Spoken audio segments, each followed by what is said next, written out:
विद्यार्थी मित्र हो, नमस्कार.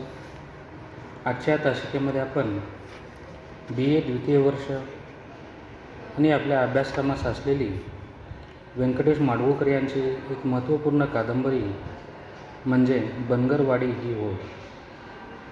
विद्यार्थी मित्र, या पूर्वीच्या तासिकेमधून आपण व्यंकटेश माडगूळकर यांनी या कादंबरीतील मुख्य व्यक्तिरेखा असलेले राजाराम मास्तर यांच्या माध्यमातून किंवा या व्यक्तिरेखेच्या माध्यमातून संपूर्ण बनगरवाडीचा जीवनपट आपल्या समोर मांडलेला आहे.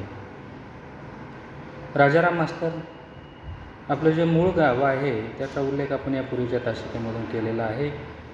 कारभारीने तू कुठला आहेस किंवा कोणत्या गावचा आहेस असा प्रश्न केल्यानंतर राजाराम मास्तरांनी मी विभूतवाडीचा आहे, म्हणजे त्यांचं विभूतवाडी हे गाव आहे याचा नामोल्लेख आलेला आहे.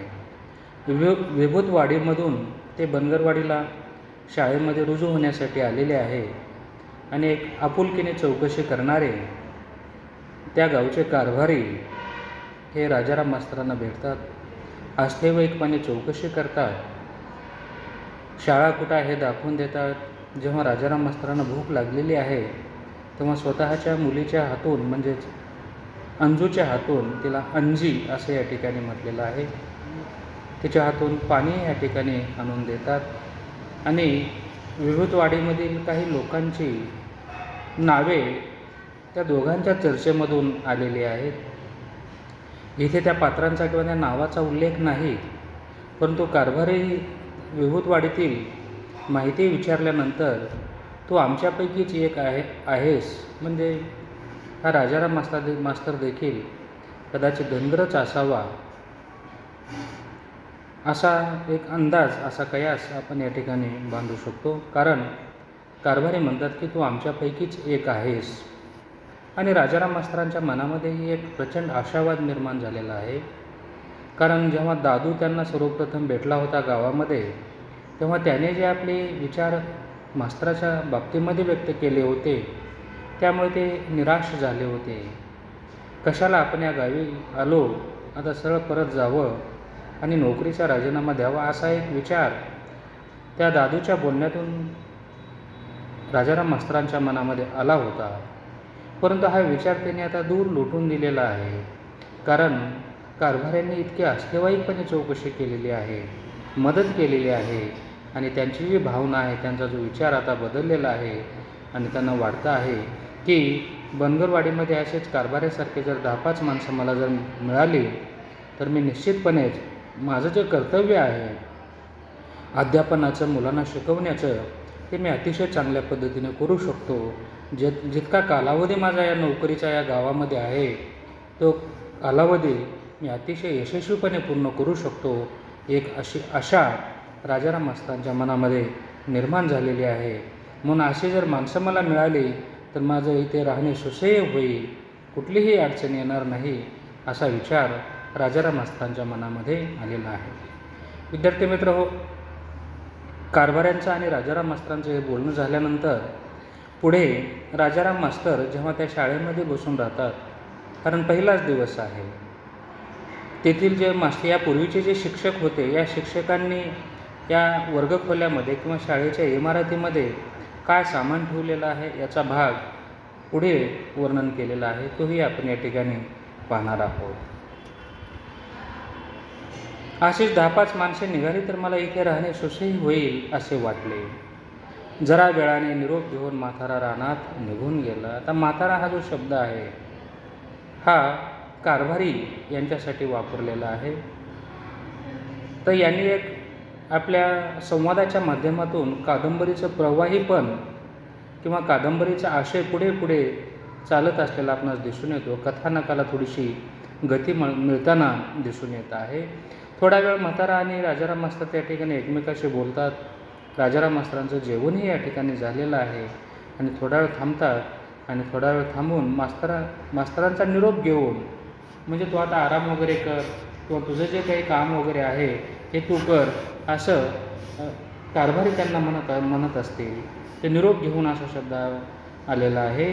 त्या दोघांचं बोलणं झालेलं आहे आणि अशा पद्धतीने हे जे कारभारी आहेत गावचे ते रानामध्ये निघून गेलेले आहेत. मी एकटा उरलो. शाळेच्या तुळ्यावरून पूर्वीच्या मास्तरांनी निरनिराळ्या म्हणी खडूने लिहिल्या होत्या. मग आता या ठिकाणी शाळेतील हा पहिलाच दिवस आहे. कारभाऱ्यानेच ती शाळा जी आहे, ती वर्गखोली जी आहे ती काढून दिलेली आहे. आणि मग जेव्हा चौफेर अशी दृष्टी वर्गखोलीमध्ये फिरवलेली आहे राजाराम मास्तरांनी, तेव्हा त्यांच्या लक्षात आलेलं आहे की यापूर्वी जे इथे शिक्षक होते त्यांच्यासाठी मास्तरच असं म्हटलेलं आहे. यापूर्वीच्या शिक्षकाने देखील इथे निरनिराळ्या म्हणी खडूने लिहिलेल्या होत्या. आता म्हणी सुविचार असतात, म्हणी असतील ते त्यांनी त्या ठिकाणी खडूने लिहून ठेवलेल्या होत्या. पूर्व पश्चिम दिशांना त्या त्या नावाच्या रंगीत पाट्या ढकवल्या होत्या. म्हणजे मुलांना म्हणीची ओळख व्हावी, म्हणीचा अर्थ समजावा म्हणून म्हणी लिहिलेल्या होत्या. काही सुविचारही असतील. आणि विशेष म्हणजे पहिली दुसरीचे जे काही मुलं असतील किंवा ज्या येतेपर्यंत शाळा असेल त्यातील काही अतिशय महत्त्वपूर्ण असा जो काही भाग असतो जो विद्यार्थ्यांना समजणे अतिशय आवश्यक असते. मग त्यामध्ये काही अंक असतील 1 ते 100पर्यंतचे असू शकतात, बाराखडी असू शकते, आपल्या चारही दिशांची नावं आणि उपदिशांची नावंही या ठिकाणी असू शकतात. हे सर्व त्या ठिकाणी या पूर्वीच्या शिक्षकांनी लिहिलेलं राजाराम मास्तरांना दिसून आलेलं आहे. पूर्व पश्चिम दिशांना त्या त्या नावाच्या रंगीत पाट्या ढकवल्या होत्या. आड्याला शेराची एक फांदी टांगली होती, तिच्यावर चिलटांचे पुंजके बसून राहिले होते. जसं त्यांना म्हणी त्या ठिकाणी लिहिलेल्या दिसून आलेल्या आहेत. पूर्व पश्चिम दिशांना त्या त्या नावाच्या रंगीत पाट्या लटकवलेल्या त्या ठिकाणी दिसलेल्या आहेत.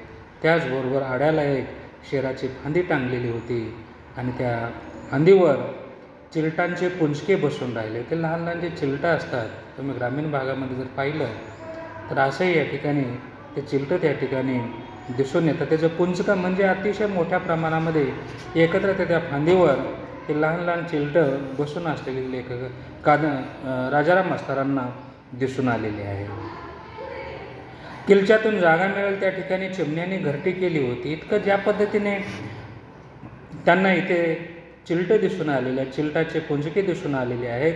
त्याचबरोबर जिथून काही जागा मिळेल तिथून चिमण्याने आत प्रवेश केलेला आहे आणि आत प्रवेश करून त्यांनी स्वतःचं घरटं त्या ठिकाणी बनवलेलं आहे आणि चिमण्यांची अनेक घरटीही त्या ठिकाणी त्यांना दिसून आलेली आहे. त्यातून वाघाचे दोर चिंध्या लंबवत होत्या. इथे तिथे फडफडून चिमण्या चिवचिवत होत्या. आणि या ठिकाणी त्यांनी पाहिलेलं आहे ज्या पण चिलटं दिसून आलेले आहेत, चिमण्यांचे घरटेही दिसून आलेले आहेत, चिमण्यांचा चिवचिवाटही त्यांना त्या ठिकाणी ऐकू येत आहे. चिवचिव असा आवाज तिथे येतो आहे आणि चिमण्या इकडून तिकडे फडफडून उडत असताना त्यांना दिसून आलेले आहे. आता काही साहित्य त्या ठिकाणी आहे, त्या साहित्याची नोंदही त्यांना जे तिथे दिसून आलेलं आहे त्याचाही नामोल्लेख पुढे या ठिकाणी केलेला दिसून येतो. त्यामध्ये एक टेबल, एक खुर्ची, फळा हे साहित्य होतं. या पूर्वीच्या मास्तरांनी जितका कालावधी त्यांनी या ठिकाणी नोकरी केली असेल शिक्षक म्हणून, त्या कालावधीमध्ये ज्या ज्या वस्तू त्या गावातील शाळेमध्ये होत्या ते त्यांनी त्या ठिकाणी ठेवलेल्या होत्या. त्यामध्ये एक टेबल आहे, एक खुर्ची आहे, फळा आहे, फळा पुसायचे फडके आहे, रूळ आहे, जुने रजिस्टर आहे, एक लाकडी पेटी होती. त्या लाकडी पेटीमध्ये त्यांनी जेव्हा उघडून पाहिलं तर त्यांना अनेक वस्तू, शाळेतील काही उपयुक्त साहित्य, महत्त्वपूर्ण साहित्य त्या ठिकाणी दिसून आलेलं आहे. त्याचीही नोंद या ठिकाणी केलेली आहे. एक टेबल, एक खुर्ची, फळा हे साहित्य होते. टेबलाला लागून लाकडी पेटी होती आणि तिथं जे खुर्ची असेल, टेबल असेल, त्या टेबलाला लागून एक लाकडी पेटी त्यांना दिसून आलेली आहे. आणि जेव्हा राजाराम मास्तर ती लाकडी पेटी उघडून बघतात त्यावेळी त्यांना आतमध्ये जे साहित्य दिसून आलेलं आहे त्याचीही नोंद इथे पुढील प्रमाणे केलेली आहे. ती उघडून बघितली. फळा पुसायचे फडके, रूळ, जुने रजिस्टर, हजेरी बुक, खडूची रिकामी बॉक्से, दौत, टाक, सटरने फटर, म्हणजे लाकडी पेटी जी होती त्या लाकड्या पेटीमध्ये अनेक काही महत्त्वपूर्ण अशा शाळेच्या वस्तू त्या ठिकाणी त्यांना दिसून आलेल्या आहेत. मग त्यामध्ये फळा पुसायचं फडकं जे आहे तेही त्यांना दिसून आलेलं आहे. रूळ दिसलेला आहे. काही महत्त्वपूर्ण जे नोंदी करण्याचे रजिस्टर असतात ते काही रजिस्टरही त्यांना दिसून आलेले आहेत. विद्यार्थ्यांचे हजेरी बुकही त्यांना दिसलेलं आहे. खडूची रिकामे बाक्स दिसलेले आहेत. दौत आहे, टाक आहे. हे शाळेसाठी आवश्यक ज्या काही वस्तू किंवा साधनसामग्री असते ती त्यांना या ठिकाणी दिसून आलेली आहे. विद्यार्थी मित्र, यापुढेही राजाराम मास्तर आपणाला जेव्हा त्या शाळेमध्ये गेलेले आहेत, त्या शाळेमध्ये गेल्यानंतर त्यांना जे आलेले अनुभव आहेत ते अनुभव त्यांनी या ठिकाणी व्यक्त केलेले आहेत. आजच्या तासिकेमध्ये आपण इथेच थांबूयात. उर्वरित भाग पुढील तासिकेमध्ये पाहू. धन्यवाद.